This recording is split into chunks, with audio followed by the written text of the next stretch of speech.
Salut mes amis pêcheurs et bienvenue sur ma chaîne. Aujourd'hui, on plonge dans le pronostic pour une journée qui s'annonce particulière. Attachez bien vos tucs, car nous parlons du 30 novembre 2025 au Québec. C'est une journée où la nature commence vraiment à se préparer pour l'hiver. Et croyez-moi, cela change tout.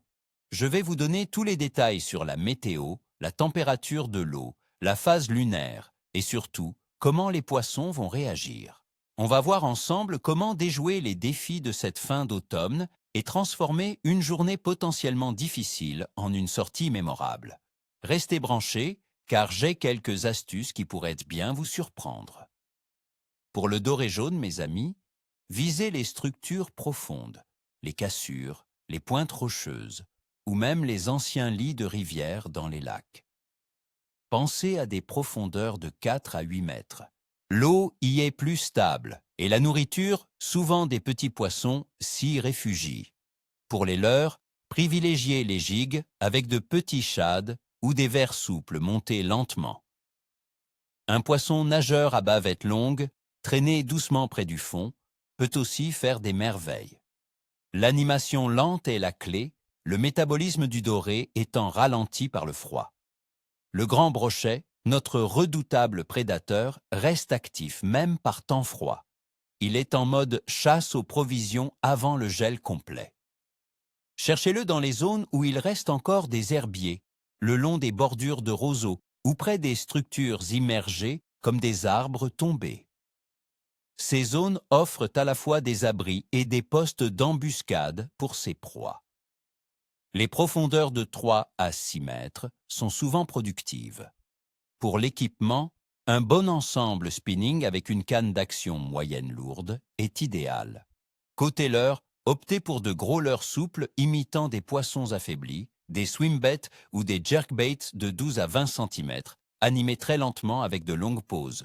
La patience sera votre meilleur allié. Enfin, la perche chaude. C'est souvent la petite surprise de ces journées froides. Elle se déplace en banc, cherchant aussi les zones de nourriture et de protection. Vous la trouverez souvent près des quais, des structures rocheuses ou des bordures de roseaux, dans des profondeurs variant de 2 à 5 mètres. Elle cherche les mêmes microclimats aquatiques que le doré, mais en banque plus dense. Utilisez des petits jigs avec des vers de terre, des larves de moustiques ou de petits powerbait. La pêche à la dandine avec de petits flasheurs peut vous aider rapidement à localiser un banc. C'est une excellente option pour ceux qui aiment l'action continue, même si les prises sont plus modestes. Alors, amis pêcheurs, parlons météo pour ce 30 novembre 2025. Le Québec s'apprête à vivre une journée résolument hivernale. Les températures de l'air vont osciller entre moins 8 degrés Celsius et moins 3 degrés Celsius pendant la journée. La nuit, cela pourrait descendre jusqu'à moins 9 degrés Celsius. Attendez-vous à des averses de neige durant la journée, qui pourraient se transformer en pluie et neige mêlées en soirée. L'humidité sera élevée, autour de 88%. Le vent soufflera en légère brise, autour de 17 km par heure. Cette combinaison de froid, de neige et d'humidité signifie que les poissons seront plus léthargiques et chercheront des refuges. La température de l'eau dans nos lacs et rivières du Québec sera glaciale, mes amis. Nous parlons de valeurs entre 2,8 et 5,2 degrés Celsius, voire même entre 3 et 7 degrés Celsius dans les grands lacs et rivières. Le fleuve Saint-Laurent affichera des valeurs similaires, autour de 3 à 5 degrés Celsius. Cette eau très froide ralentit considérablement le métabolisme des poissons. Ils ne se nourrissent pas avec la même frénésie qu'un été. Ils chercheront activement les zones où la température est la plus stable, souvent plus profonde ou près des structures qui peuvent retenir un peu de chaleur ou offrir un abri contre les courants froids. C'est un facteur crucial à considérer pour localiser vos prises. Quant à notre amie la Lune, le 30 novembre 2025, nous serons en phase de lune gibbeuse croissante, avec une illumination d'environ 73 à 81%. Elle est juste après le premier quartier, se dirigeant vers la pleine lune qui aura lieu le 5 décembre.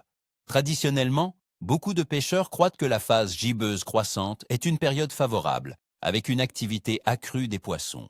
Cependant, avec les conditions météorologiques hivernales que nous prévoyons, l'influence de la Lune sera probablement secondaire par rapport à la température de l'eau et la pression atmosphérique.